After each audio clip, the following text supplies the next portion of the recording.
Hello, everyone. It's Maria Turner with the Fond du Lac Area Women's Fund coming at you again with this edition of Project Table Talk. Today, we are joined by co-facilitator Erin Flood, who is one of our members of our board of directors, as well as our guests today, Liz Morrell of Arc of Fond du Lac and Pam Malin of Disability Rights Wisconsin.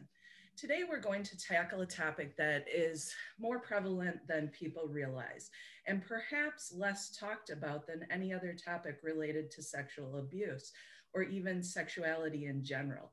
That being the amount of sexual abuse that occurs in the population of people with intellectual and developmental disabilities.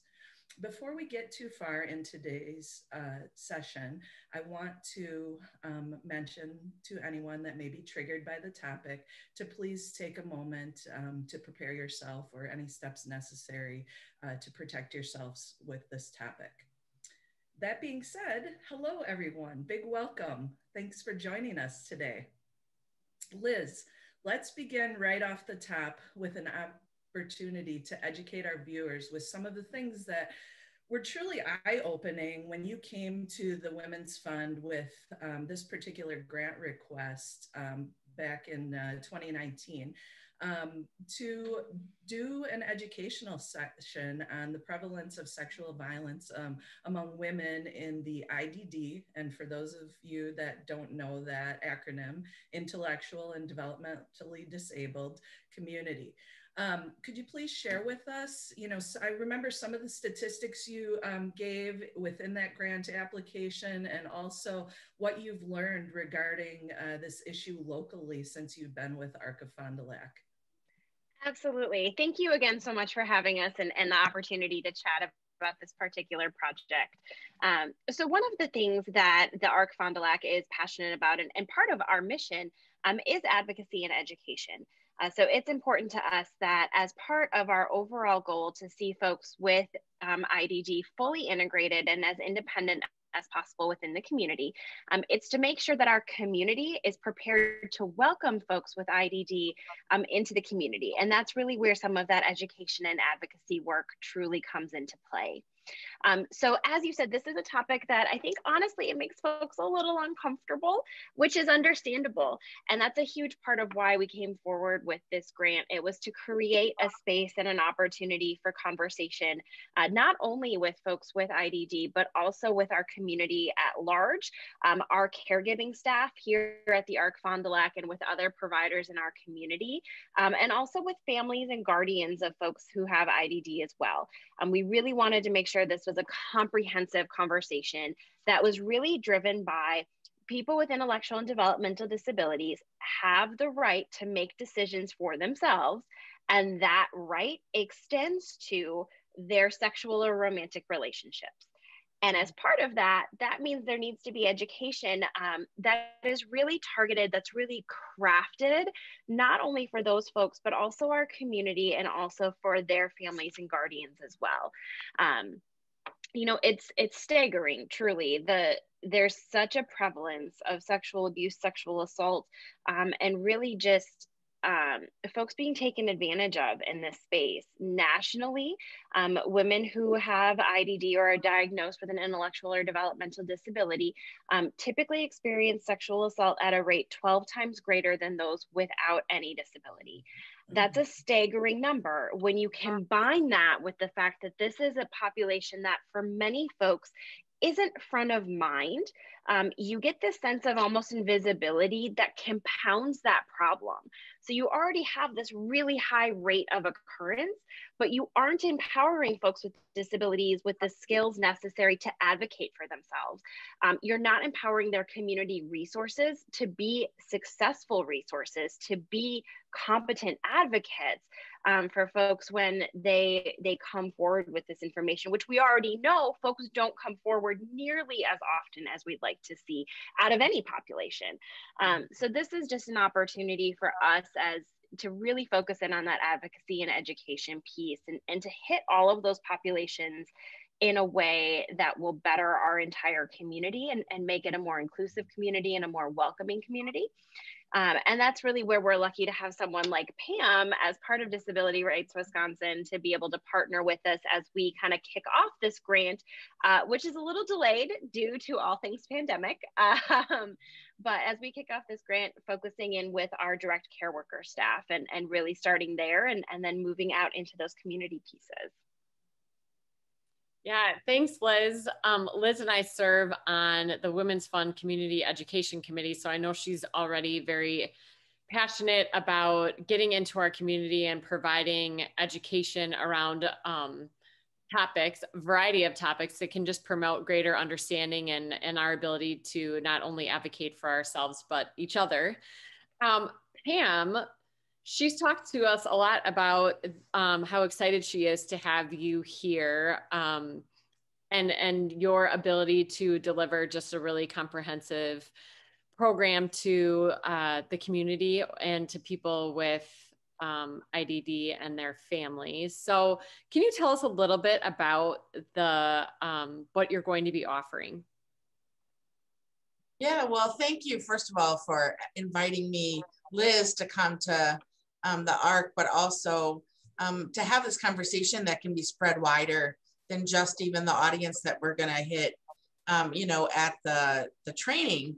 I've been doing this work at the intersection of disability and abuse for over 20 some years. And I hope that we put a dent in that number before I retire, you know, that we do some work on the ground so that it gives people with intellectual and developmental disabilities, it empowers them to kind of take on the roles that they want to, but with the information that they need to stay safe.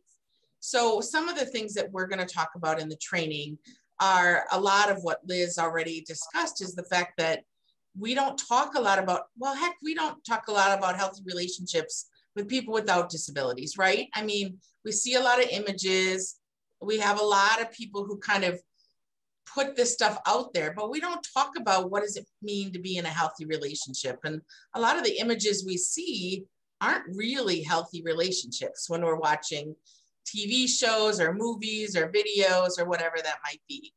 But people without intellectual and developmental disabilities usually get some form of information that educates them and also gives them information about maybe if they've been abused, that is not a relationship, that is abuse. And what happens is people with intellectual and developmental disabilities, as they're being raised, they're often told, you don't know how to make these safe decisions, so just listen to me and I'll help you make those decisions. Or they have parents who rightfully so are fearful of their safety and kind of put them in this, you are never going to have a typical relationship kind of format. And when I do trainings, I often talk about how if we tell teenagers not to do something, what do they do immediately? They find a way to get it, right? Or to do it. And I'm not saying that people with intellectual and developmental disabilities are teenagers. I'm saying that if we don't give them the right information, then they're going to find a way to access it. Or more importantly, somebody else is going to find a way to get into their life. And we call that grooming in the world of abuse, to groom them to think that what they're experiencing is a healthy relationship or a boyfriend-girlfriend relationship. But really what it is it's abuse, and it's setting them up to be abused.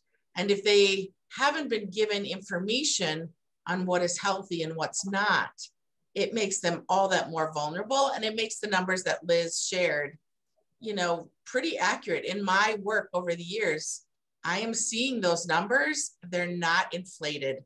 They're very much true and happening in all communities around the country, not just Fond du Lac, but it's really important that Fond du Lac has said, we're going to step up and bring some of this out to the public and to our clientele that we work with, people with intellectual and developmental disabilities, to make sure that they have some tools, and then informing, I think, parents and guardians about what their rights of being a guardian are and aren't. Because sometimes it gets kind of messy when it's a parent turning into a guardian.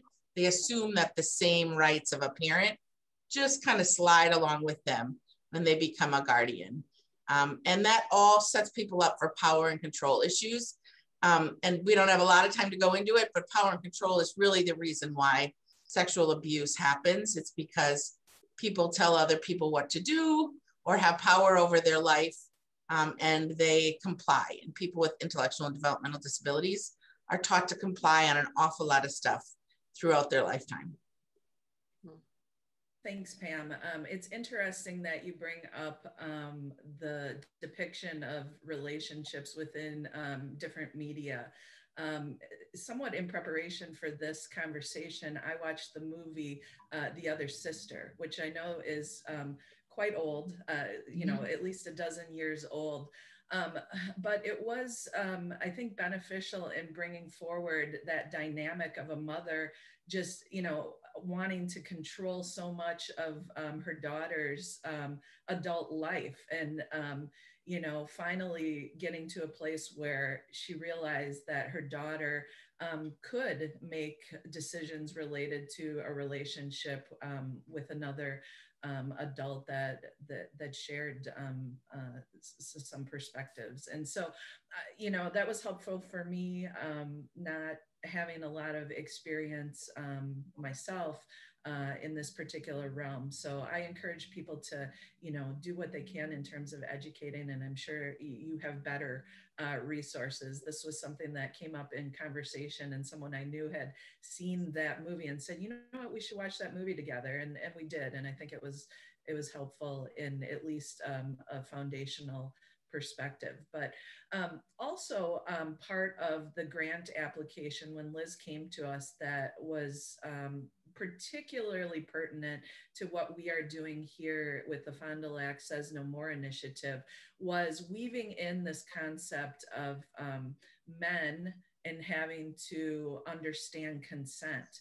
So our second phase of Fond du Lac Says No More is talking about the engagement of men and boys in providing a solution to sexual abuse across all communities. So that piece was particularly interesting, I think, for our grants committee. And so, Liz, can you talk a little bit about why you felt that it was important to also include that piece of training and understanding for the male population that you are working with? Absolutely. I mean, first and foremost, I think a lot of the conversation and a lot of, truthfully, the responsibility is placed upon those that identify as female.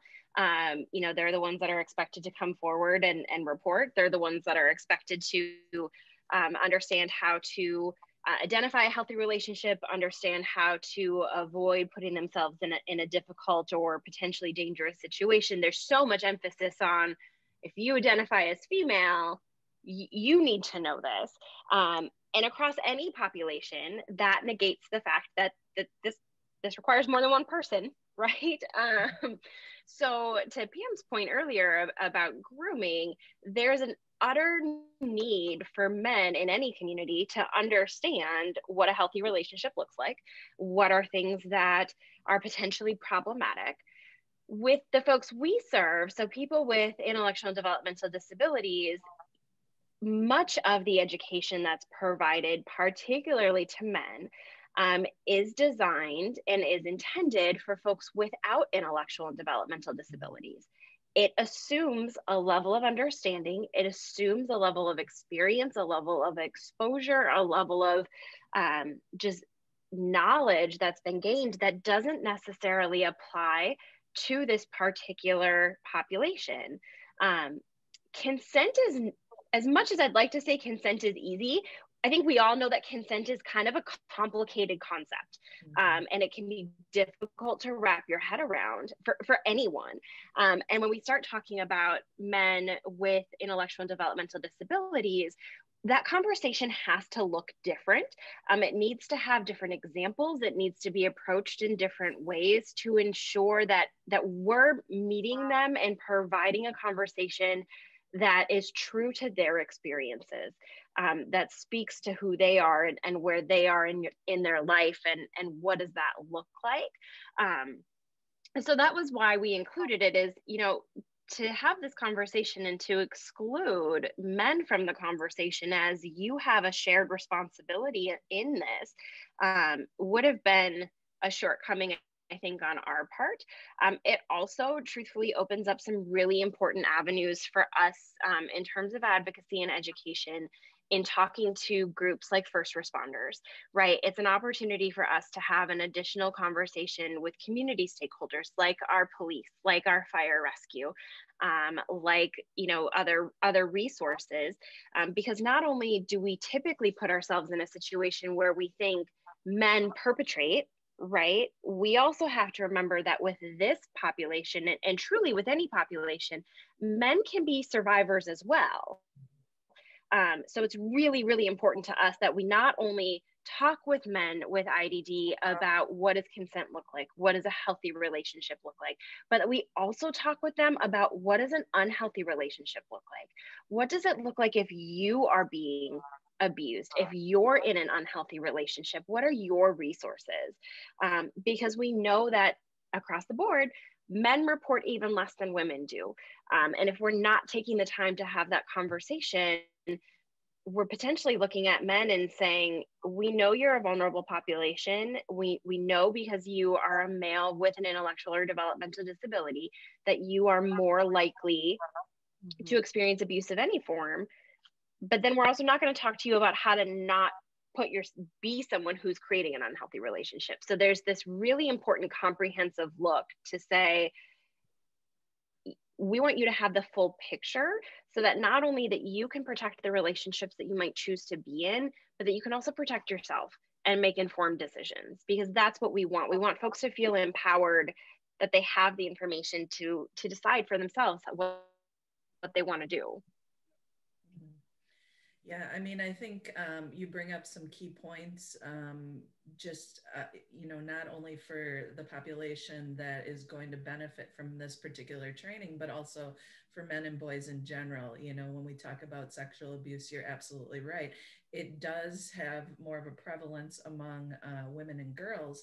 However, we cannot discount the fact that increasingly the statistics related to men and boys are increasing, in probably because there is a comfort level now within our society that they can come forward without as much shame as in past history. So I love that you're including and recognizing that piece in this training as well, Liz. So thank you for that.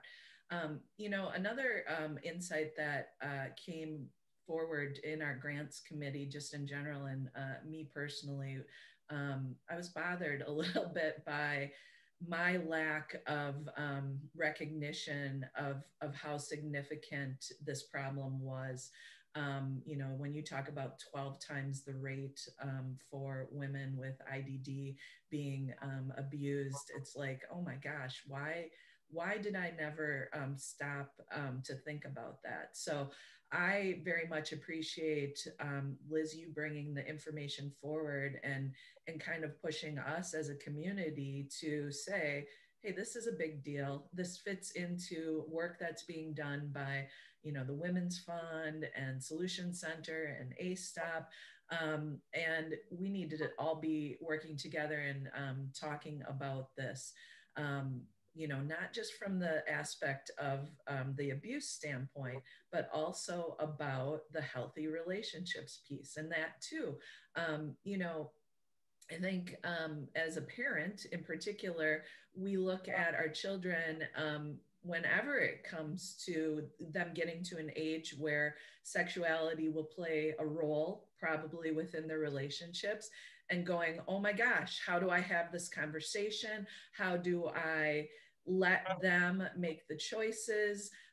And so I thought that was a particularly important piece of all of this too. So Pam, can you talk a little bit about what you've experienced over the time that you've done these sorts of trainings in terms of honoring the rights of people with IDD to make these type of decisions? Sure. Well, I just think it's really important for us to understand that an adult with an intellectual and developmental disability is just that, an adult. And becoming an adult comes with some control of some life's choices. It comes with some autonomy of wanting to be their own person and decide where they want to live and how they want to live and who they want to have relationships with, friendships. You know, we all decided that, right? As we grew up, we decide even if our family becomes less important and our friends become more important, all of that stuff is part of it. So, but what often happens is people with intellectual and developmental disabilities, because they've been kind of under this needed control of guardianship, they often don't understand that they have the right still to do those things.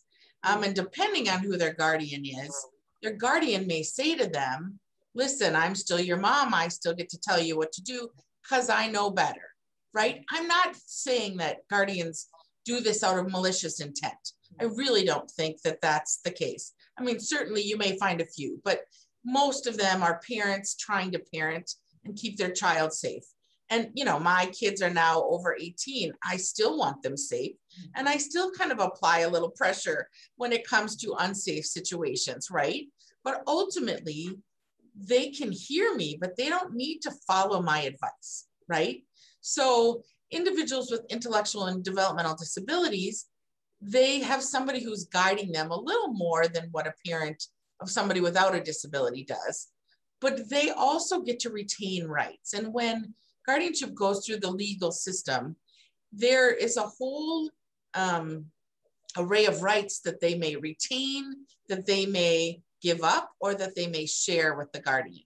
And the one thing that I think guardians often kind of overemphasize is that they have the right to say, you can't be friends with that person.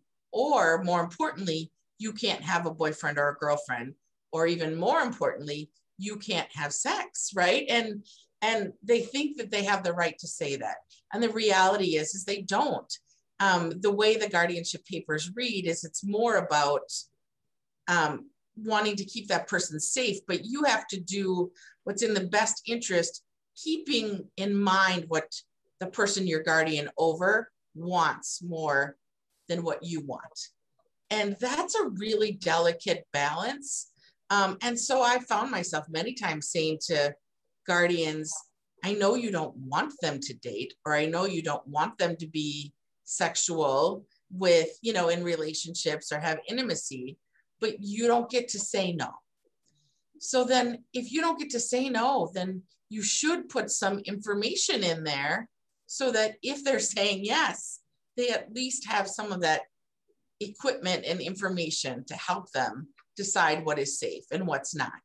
And there's this term that goes around a lot in the world of disability, which is called dignity of risk. And if we all think back to when we were a young adult making some choices, we all made some that in retrospect probably weren't the smartest choice and probably put us in some harm's way, but we all lived through it because we're all here today, right? And we probably all learned something from it. So there has to be the ability for individuals, even with intellectual and developmental disabilities, to have some dignity of risk. But how do they know what a risk is if they don't have the education to understand that? So I think it's kind of filling it both ways. It's informing guardians or caregivers or supports that are in their life about what that looks like. But then it also is giving some responsibility, right? Because when our kids get older, there's some responsibility to have intimate relationships. There's some things that come along with that. And there's some education and information and consequences that come if you're not responsible. So it is kind of this, it's a much fuller picture than a yes or a no. It's about giving them the tools that they need to be safest, but ultimately it's about them living a full, complete life. And if somebody told me that I couldn't have any relationships unless they were approved by my mother, I would be a very lonely person, you know? and maybe even a little angry and rebellious. So understanding that this isn't about telling guardians they can't say you can't have a relationship. This isn't about telling people with disabilities that they can't have sexual relationships.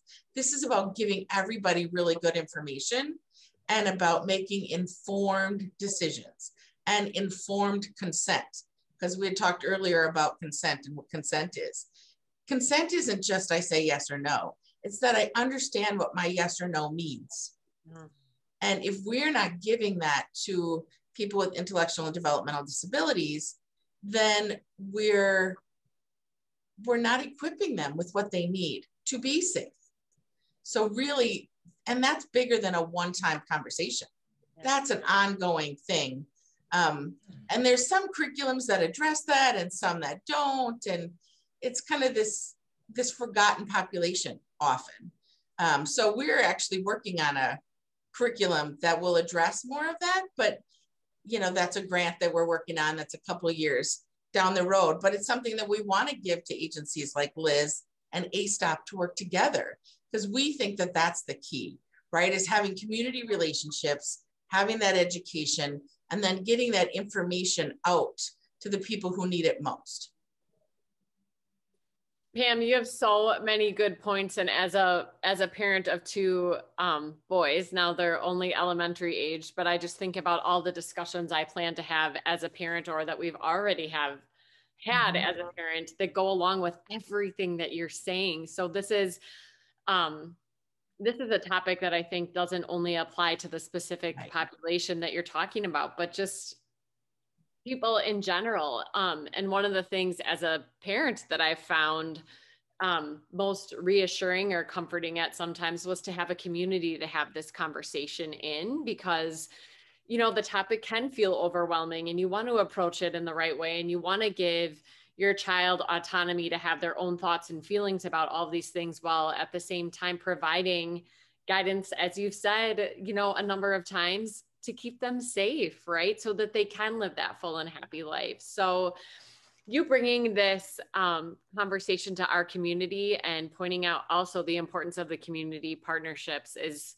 just so appreciated. And speaking of, I know that you're going to be in the community providing some training with this topic. So Liz, can you tell us a little bit about what the plan is for community training, including who would be best served to attend it? Yeah, absolutely. I'd be happy to. So Pam is actually joining us and starting with our direct care worker staff. So we had mentioned some of the other supports in folks' life, and we have a rather large staff here. So we have our staff are going through and doing some training with Pam because they work so closely with the folks that we serve, and they have such they have personal relationships, and oftentimes I think even in a parent relationship, right, there's often children who might want to go talk to somebody other than their parent about certain topics. So we want to make sure that our staff are well trained and have information and are able to support the folks that we serve in making informed decisions. We are going to be doing some community training. We've talked to a number of community stakeholders, and we're looking at what's the best way that we can bring this to our community.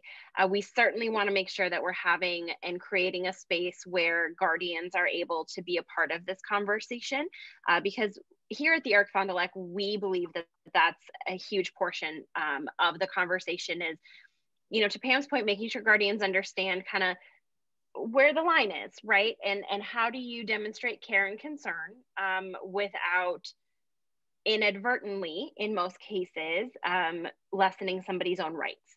And how do you as a guardian work through the concerns that you may have about allowing someone to have that dignity of risk? It's a very real thing. It's a very challenging thing to be able to say, like, I worry you're not going to be safe and I want to protect you. But working through that on the guardian side of, you know, what does this look like, and how do you kind of best prepare someone for that? You know, we're also looking at, through the grant with the Women's Fund, you know, this community has a lot of institutions of higher education. And we know that there are a lot of students who pursue higher education that have an intellectual or developmental disability. So we want to make sure that there's an opportunity to connect with some of our community partners on those campuses as well, to start to have that conversation about, you know, what does this look like for folks with intellectual and developmental disabilities? What are ways that you can adjust your procedures, or how could your procedures and practices be better informed to support those students and to help them have a positive experience? And then, of course, we're looking at what can we do to best support the folks that we serve, not only here at the Arc Fond du Lac, but any member of our community that has an intellectual or developmental disability. We really want to cast a wide net, and you know, I think having that in-group conversation. So creating that space where if you have IDD, you can come in and you're going to have a conversation about this, not with your guardian present, but with other people who also have an intellectual or developmental disability. Because those in-group conversations, those peer conversations are so important. And particularly when we start to think about our younger folks who, you know, their best sources from their perspective of good information are their peers. So if we can create a space where we have, you know, an expert and advocate like Pam kind of leading that conversation, but they're able to talk about these things with folks that have similar experiences, with folks that are around the same age, that's going to be far more impactful. I mean, look, I know if I had to have some of these conversations with my mom sitting next to me, I think I would have tuned out, mostly from like the embarrassment of like, no, none of these things will ever happen in my life. I have no interest in any sort of romantic relationship. Please don't worry. So we want to make sure that we are creating a space where there can be, you know, Erin, like you said, kind of that community support of folks who are maybe working through some of the same things. So we're really looking forward to getting those other pieces kind of finalized and shared out with the community. And then also looking at, you know, what are other ways we can reach the community? We want to work with some of our local newspapers and get some stories out about this. You know, we want to get on the radio and have some great conversations there as well. And really just try to get this out as far as we can into the community, because we know it touches so many lives. And it's a really important topic that needs to be addressed. And, you know, we're lucky to have such great community resources, you know, like ASTAP in the community, like Solutions Center. And we want to make sure that we're all working together, which really, I mean, that's the crux of Fond du Lac Says No More is, you know, this is a community initiative. This is about Fond du Lac coming together and making significant changes to be a healthy and welcoming and safe place for every single person. So we're really excited to make sure that folks with intellectual and developmental disabilities are a big part of that conversation, because that benefits us as an entire community. So Liz, I love pulling in the resources within higher education institutes. Obviously your background in that helps to facilitate that concept. But, you know, when I think back about the times when I took some of those big risks, it started in college, right? It's the first time a lot of women and men have freedom from their parents. And so some you know, some take that freedom to the extreme. So within the higher education institutes can be great to be able to help them understand that this is how to help facilitate some healthy relationships just across the board related to that. So ladies, you know, we never have enough time for these conversations. So I think we did a great job here in giving a perspective of what the ARC is doing with the help of Disability Rights Wisconsin. So thank you both for coming today. The Women's Fund is very proud to partner with you on this and everything you're doing at the ARC to help our community, to help the population you're serving. So thank you for doing that. And with that, I am going to just let everyone know what our next topic will be on Thursday, May 27th. We will have some guests here from Girls on the Run who will be coming off of their annual 5K and will be talking to us a little bit about what they do in the community to help inspire girls, which is also part of our mission to empower women and inspire girls. And, you know, we talk about bringing bold change as the Women's Fund. Liz, this is bold. I commend you for stepping outside that, you know, the norm on this. I mean, it's very bold and brave and definitely needed. So thank you all for that. And we will see the rest of you viewers soon.